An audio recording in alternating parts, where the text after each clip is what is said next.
নবম শ্রেণীর বাংলা তোমাদের নব সৃষ্টি সৈয়দ মুস্তফা আলীর লেখা, এটা সম্পর্কে আজকে আমরা পড়ব। তোমরা মন দিয়ে শুনবে। কিছু জায়গা গুরুত্বপূর্ণ আলোচনা রয়েছে, সেগুলোকে কিন্তু অবশ্যই কিন্তু করতে হবে।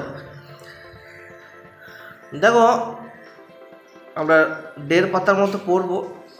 পরের দিনে মানে 2টো ক্লাসে আমাদের এটা শেষ করব। বঞ্চিত হব বা কোনো কারণ নেই, এই অবধি পড়ব। তাহলে সংস্কৃত ভাষা হচ্ছে আত্মনির্ভরশীল। প্রথমে শুরু হচ্ছে কি, সংস্কৃত ভাষা আত্মনির্ভরশীল। এই আত্মনির্ভরশীল মানে যে নিজের উপরই নির্ভর করে বেঁচে থাকে। তাহলে সংস্কৃত ভাষা নিজের উপরে নির্ভর করে কেন, আমরা একটু পরে পাবো। কেন সংস্কৃত ভাষাকে আত্মনির্ভরশীল বলছে, তাহলে এখানে আমরা জানব। কোনো নতুন চিন্তা, অনুভূতি কিংবা বস্তুর জন্য নবীন শব্দের প্রয়োজন হলে সংস্কৃত ধার করার কথা না ভেবে আপন ভাণ্ডারে অনুসন্ধান করে। তার মানে সংস্কৃত যখন কোনো নতুন শব্দের প্রয়োজন হয়, তখন সংস্কৃত তার নিজের ভাণ্ডারে যে শব্দগুলো আছে, সেই শব্দগুলোর বিভিন্ন ধাতু প্রত্যয় পরিবর্তন করে বা শব্দ প্রত্যয়গুলো পরিবর্তন করে সেগুলো নতুন নতুন শব্দের কিন্তু তারা নিয়ে যাওয়া করে।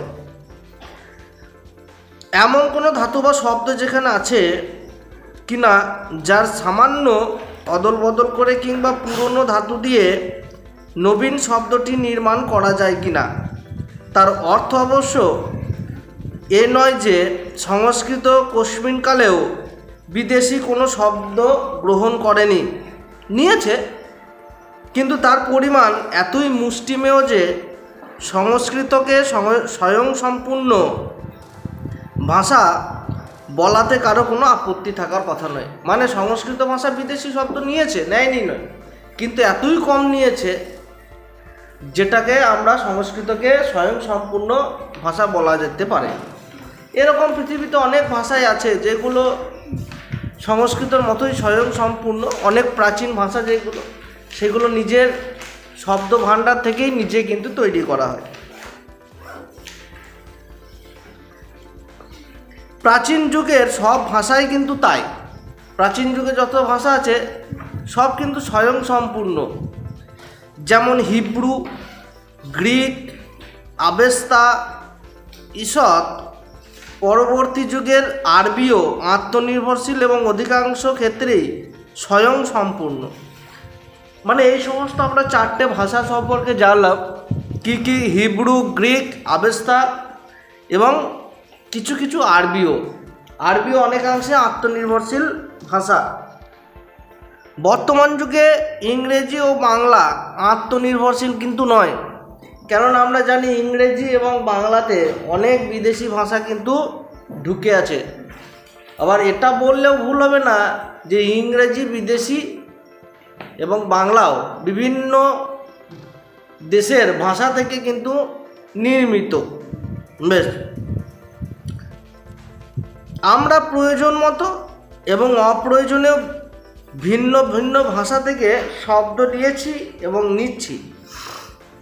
পাঠান মোগল যুগে আইন, আদালত, খাজনা, খারিজ নতুন রূপে দেখা দিল বলে আমরা আরবি, ফার্সি থেকে প্রচুর শব্দ গ্রহণ করেছি। যখন মোগল যুগ ছিল গোটা ভারতবর্ষ জুড়ে, তখন আরবি প্রচুর শব্দ এসেছে, ফার্সি প্রচুর শব্দ, আমাদের হিন্দিতে বলো, বাংলাতে বলো, এমনকি ইংরেজিতেও কিন্তু সেই শব্দগুলো কিন্তু ঢুকে গেছে। পরবর্তী যুগে ইংরেজি এবং ইংরেজির মারফতে অন্যান্য ভাষা থেকে নিয়েছি এবং নিচ্ছি। ইংরেজি ভাষা থেকেও বাংলা ভাষায় অনেক শব্দ ঢুকছে, আমরা জানি। বিদেশি শব্দ নেওয়া ভালো না মন্দ, সেই প্রশ্ন কিন্তু অবান্তর। যে আমরা ইংরেজি ভাষা নেব কি নেব না, সেইগুলো আলাদা, অন্য ডিসকাশন। নিয়েছি এবং এখনও সজ্ঞানে আপন খুশিতে নিচ্ছি ইংরেজি ভাষা থেকে অনেক। শুধু ইংরেজি ভাষা নয়, বিভিন্ন ভাষা থেকে আমাদের ঢুকছে। যেমন লুঙ্গি কিন্তু বাংলা শব্দ নয়, কেননা বাঙালির বিশেষ করে কালচারে, ভারতীয় কালচারে লুঙ্গির ব্যবহার ছিলই না। এই মুঘল আসার পর থেকে এই লুঙ্গি বাহিনীর ব্যবস্থা হয়েছে সব, বুঝতে পেরেছো? সব লুঙ্গি পরার প্রচলন, না হলে আমাদের বাঙালিরা ধুতি পাঞ্জাবি পাজামা এসব পরতাম। নিচ্ছি এবং শিক্ষার মাধ্যম রূপে ইংরেজিকে বর্জন করে বাংলা নেওয়ার পর যে আরও প্রচুর ইউরোপীয় শব্দ আমাদের ভাষায় ঢুকবে সে সম্বন্ধেও কারোর কোনো কিন্তু সন্দেহ নেই। আরও বিদেশি ভাষা, ইংরেজি ভাষা কিন্তু আমাদের বাংলায় ঢুকবে। আলু, কপি আজ রান্নাঘর থেকে তাড়ানো মুশকিল। যেমন কি শুধু ভাষা ঢোকেনি, সবজিগুলো ঢুকে গিয়েছে। আলু আমাদের নয়, কপি আমাদের নয়, পেঁপে আমাদের নয়, মানে এগুলো ভারতীয় নয়, সব বিদেশ থেকে এসেছে। আলু কোথাকার গো? পর্তুগিজরা যখন আসে এখানে, সে তখনকার আলু, কপিও তাই, পেঁপেও তাই, সব আমাদের এখানকার নয়। বিলেতি ওষুধ প্রায় সকলেই খান, ভবিষ্যতে আরও নতুন নতুন ওষুধ খাবেন বলেই মনে হয়।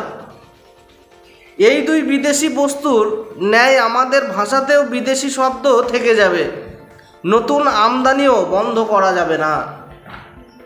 তার মানে প্রচুর বিদেশি আমাদের ওষুধপত্র আমরা কিন্তু খাই। পৃথিবীতে কোনো জিনিসই সম্পূর্ণ অসম্ভব নয়, অন্তত চেষ্টা করাটা অসম্ভব নাও হতে পারে। আমরা যদি চেষ্টা করি তাহলে বিদেশি ভাষা কিন্তু তাড়াতে পারবো। হিন্দি উপস্থিত সেই চেষ্টাটা করেছেন। তার মানে কিন্তু হিন্দি সাহিত্য যদি আমরা পড়ি না, হিন্দি সাহিত্যে আমরা কিন্তু কোনো ইংরেজি খুব কম ব্যবহার আমরা দেখতে পাবো। হিন্দি সাহিত্যে হিন্দি ভাষাটাই কিন্তু প্রাধান্য দেওয়া হয়েছে, কিন্তু বাংলা সাহিত্যে অনেক ইংরেজি শব্দ কিন্তু ব্যবহার করা হয়।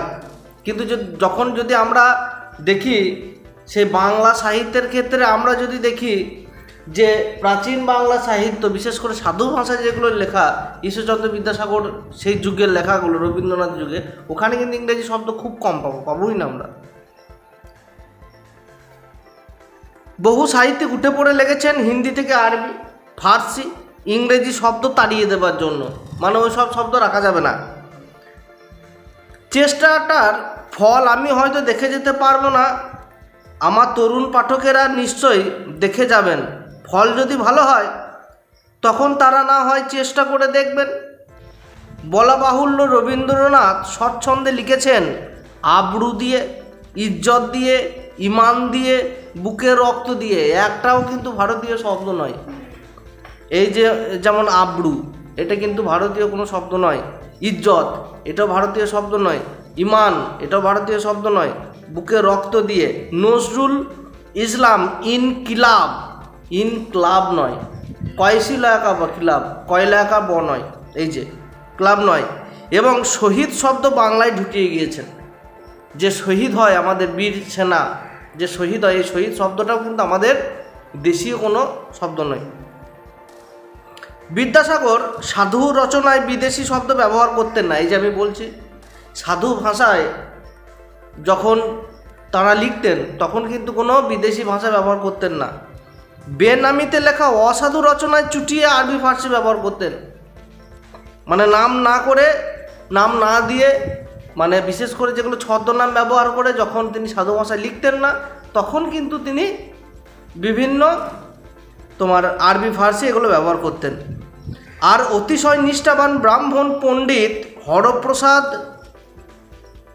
আরবি ফার্সি শব্দের বিরুদ্ধে জিহাদ ঘোষণা করা আহাম্মুখী বলে মনে করেন। এই যে জিহাদ শব্দটাও আমাদের কোনো দেশীয় শব্দ নয়।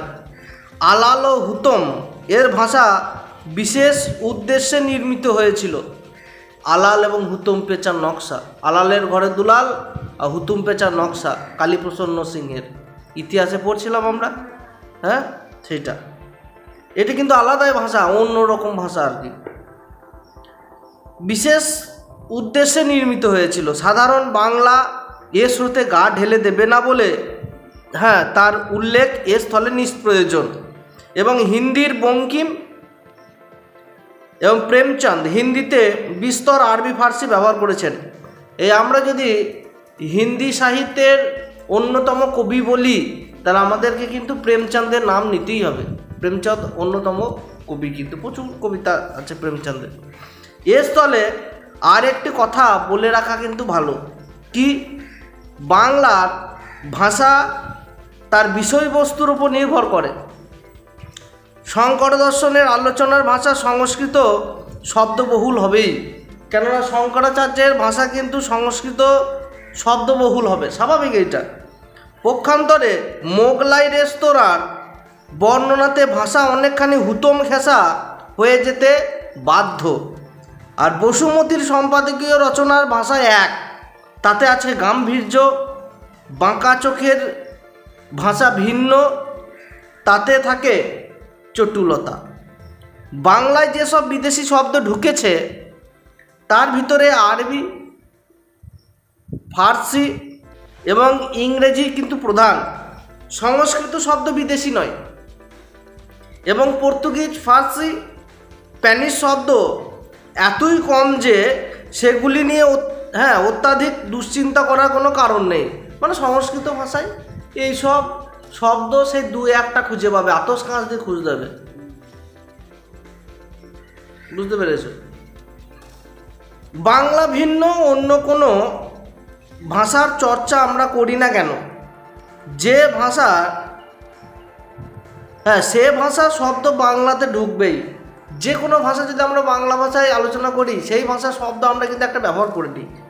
সংস্কৃত চর্চা এদেশে ছিল বলে বিস্তর সংস্কৃত শব্দ বাংলায় ঢুকেছে, এখনও আছে বলে অল্প বিস্তর ঢুকছে সংস্কৃত শব্দ। যতদিন থাকবে ততদিন আরও ঢুকবে বলে আশা করতে পারি। স্কুল কলেজ থেকে যে আমরা সংস্কৃত চর্চা উঠিয়ে দিতে চাই না, তার অন্যতম প্রধান কারণ বাংলাতে এখনও আমরা বহু সংস্কৃত